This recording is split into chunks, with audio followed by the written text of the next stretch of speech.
We had a client that we worked with, and she was really struggling with profitability. She kept raising tuition. She actually did 3 tuition increases within a 15-month cycle, and she still could not catch up. So I helped her work with our 6 money leaks in schools, and she only used 3 of the 6 money leaks and cut her expenses by 50%. 50. She did not fire anyone, she did not slash any of her programs, and she did not work more hours. Again, the 6 money leaks are not hacks or spreadsheets. These are patterns. They are small decisions that feel so normal that your school does, but they quietly drain your school's profit. So if you've ever wondered why you're working so hard, but still not seeing the return, this is your first step to clarity. Click the link in the show notes and find out what it's actually costing you.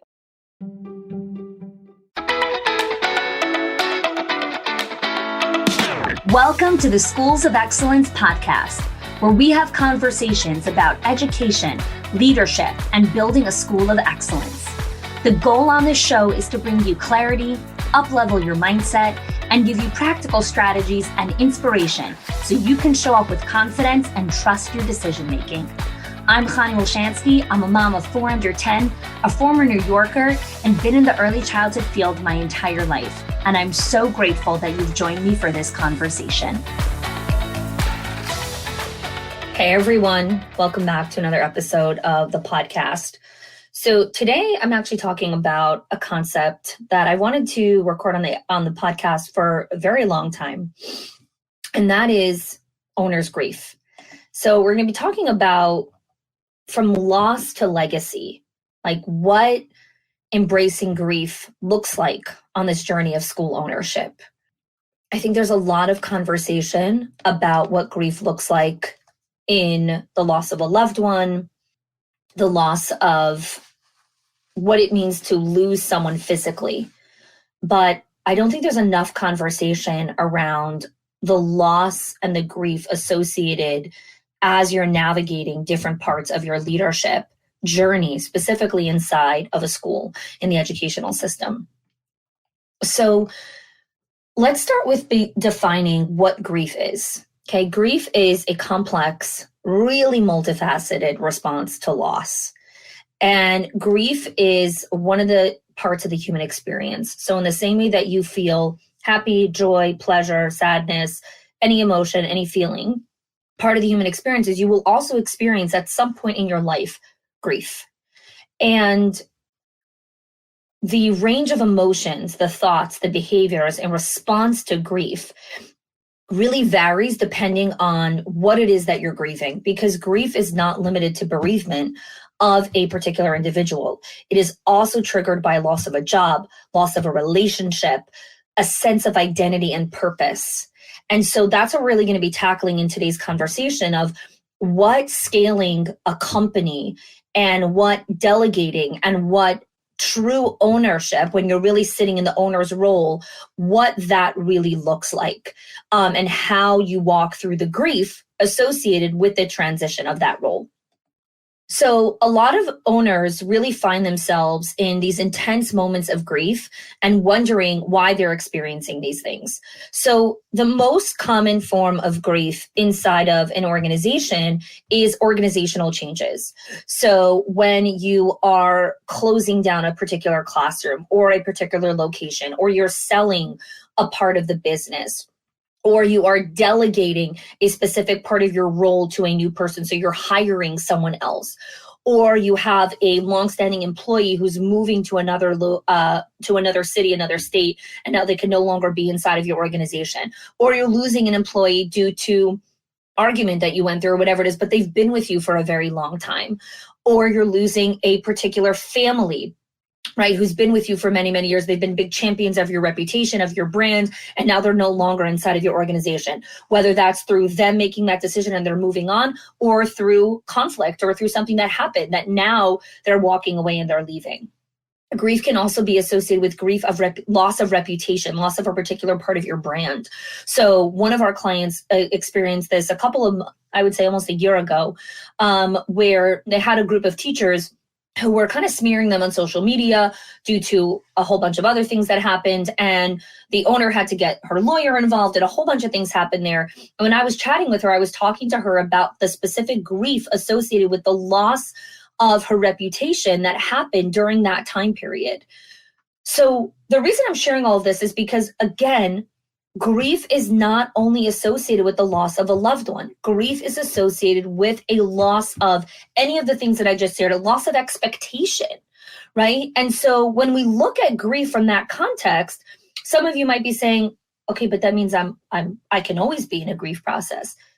Yeah, that could be, right? It could mean that there's always something that you're looking at that you've lost. And something that's so important to understand is any choice that you make, any decision that you make, there is grief associated with the choice that you didn't make, right? With the option that you didn't choose. So it's not this giant grief where you're going into whatever happens, whatever you end up deciding happens, in your mind, or the story you tell yourself that happens when someone's grieving. But there is grief in not making that choice or choosing that option. And the reason why we have to call it what it is because when we don't acknowledge what it is, we don't get to move through that emotion appropriately. And then it stays inside of us. And then it comes out in ways that actually come in post-traumatic grief, right? And post-traumatic stress and what that looks like. And that's a whole separate conversation. So today is about acknowledging and understanding what that grief really looks like. So if you're an owner and you're delegating specific parts of your role to a new hire, so let's say you used to be the owner and the director, and now you've hired a director, maybe you've hired a director and an assistant director, and now you're no longer going to be responsible for greeting families.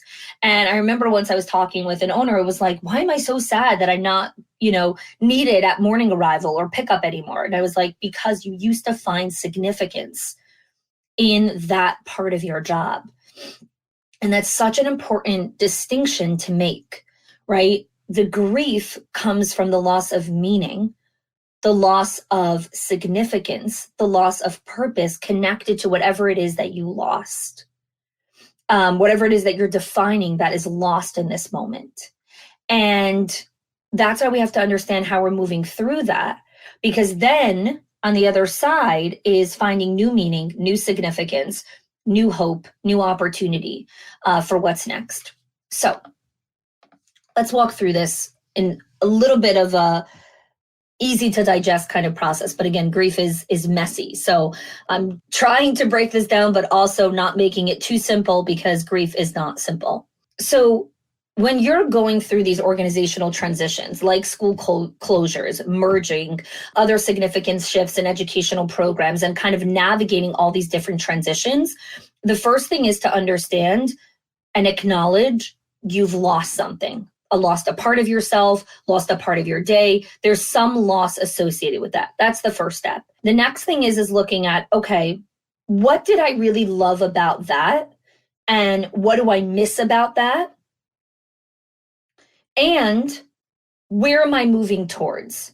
And so when you think about the moving towards, it's kind of really hard because we know this from brain scans, we know this from so much of the scientific research around grief, is that it really changes the brain makeup, and it changes your lens and everything in the way that you look at the world. So the way that we really move through grief is understanding our anchors and what are the new habits and rituals and routines that will help me move through this season into the next one. And so a big one of that is movement. Exercise, getting into nature, getting back into your body, whether that's yoga or tennis or taking walks outside or anything that you're doing that is moving and getting you back in your body will create new neural pathways for you to understand this is what's next for me. Right? This is what I talk about all the time inside of our owners group, in understanding that movement needs to be an anchor in your life. It needs to be one of those anchors. And I have a whole podcast episode on anchors, and we'll link that in the show notes. But the reason why movement needs to be an anchor is because you're constantly moving through some sort of loss, a loss of expectation. You're moving through something. And when you are anchoring into movement, you're allowing your body to experience those things. And so you can move through it a little bit more gracefully, right? With a little bit more ease. Another thing that you want to look for when you're navigating grief is hobbies, right? Finding significance and joy and meaning and pleasure in other areas, especially if you're an owner and your day used to be so involved in the day-to-day operations, right? Where you used to be the opener, the closer, the in charge of this, the making the lunch orders, the scheduling, whatever you used to be in charge of, right? And now you're not in charge of that anymore. If you're not going to look for and find significance and meaning in something else, you're going to constantly go back there. You're going to constantly go back there because that is your comfort zone. That is your safe spot. That is what you're familiar with. And so this is the great challenges of entrepreneurship and of leadership, specifically in schools, is once you get really, really good at something, you delegate it, hire, and now you go take on the next dragon that you have to slay. And so it involves this constant cycle of, okay, I finally nailed this process. I finally got this all dialed in. Okay, now I'm going to delegate it. You take it over, and I'm going to go do something different. But it's not just a one fell swoop action. It has its stages, right? It has its process that we have to navigate.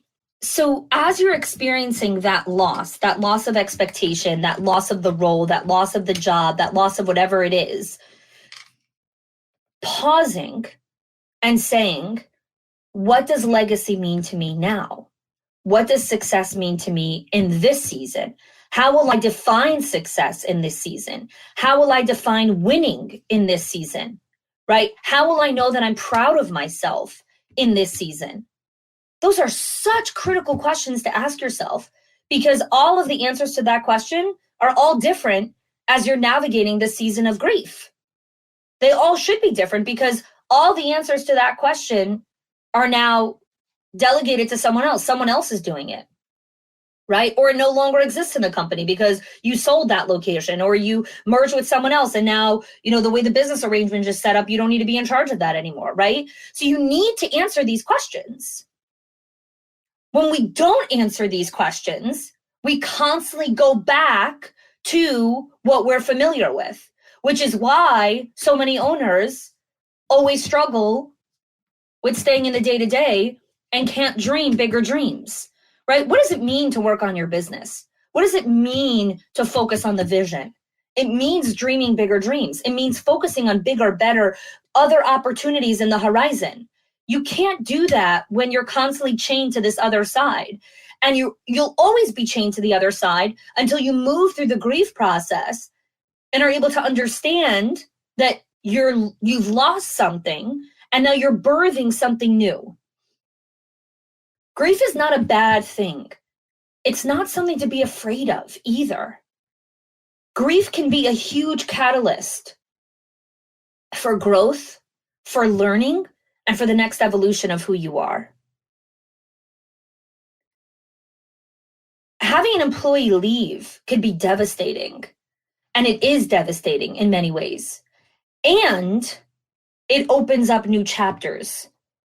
It opens up new doors. It opens up new possibilities, right? And again, I am not talking about the grief of a loved one. I am not a mental health professional.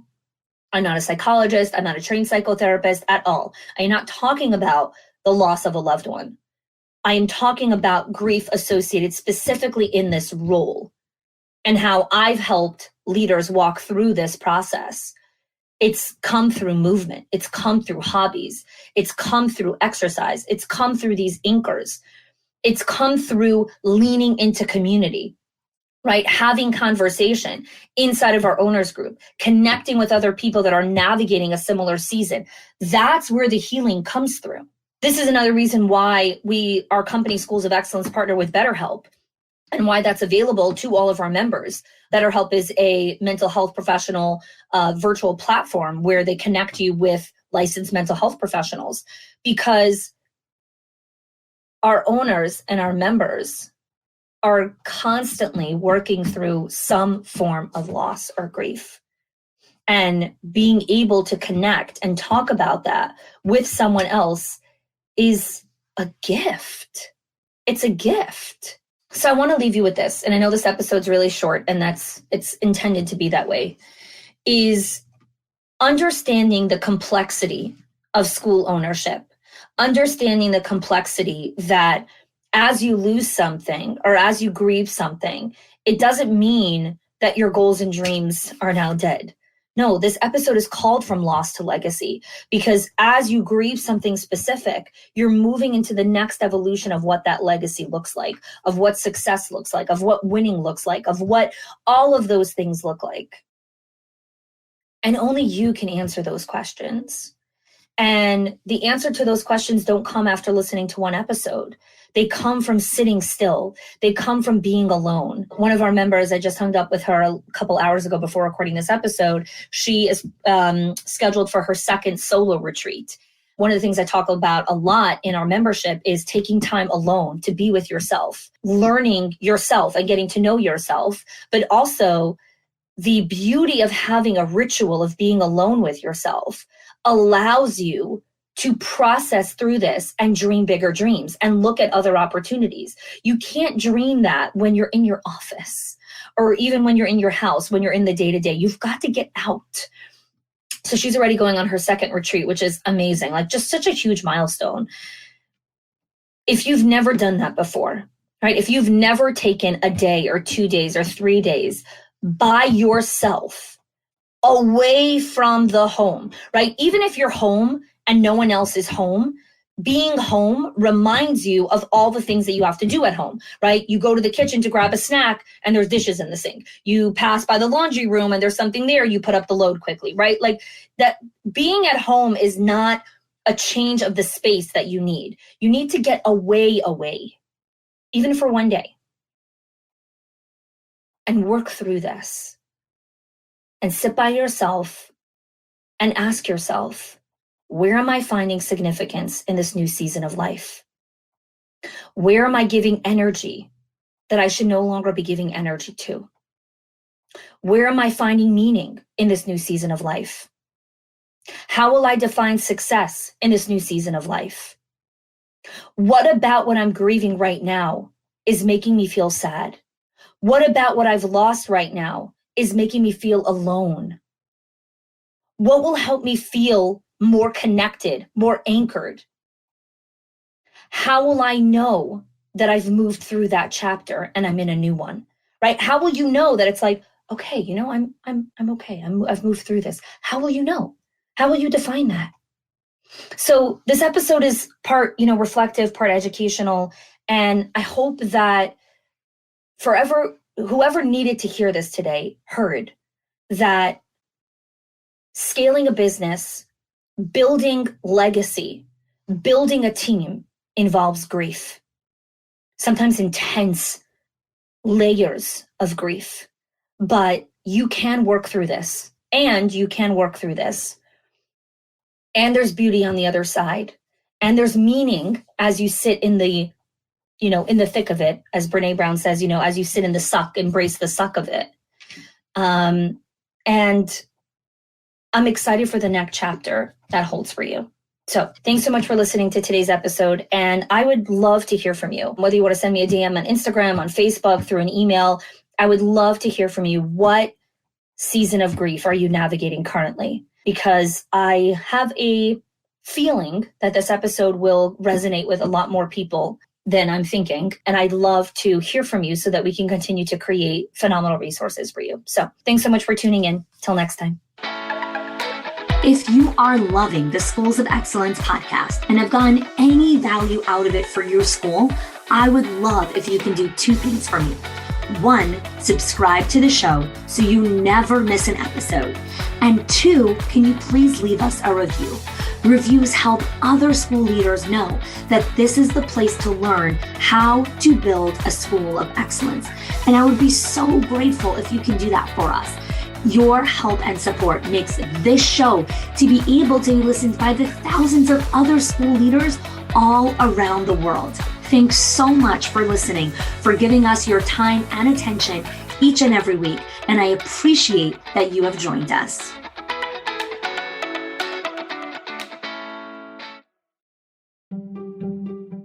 If your accountant has ever told you to cut back on professional development or slash your teacher appreciation budget or your staff development budget just so you could stay afloat, or has told you, hey, you probably can't go invest in that program, please listen. The problem is not that you're spending too much money on your people or yourself or your investment or your support system. It's that your school has invisible money leaks that are draining your profit, leaks that no spreadsheet will ever catch or accountant.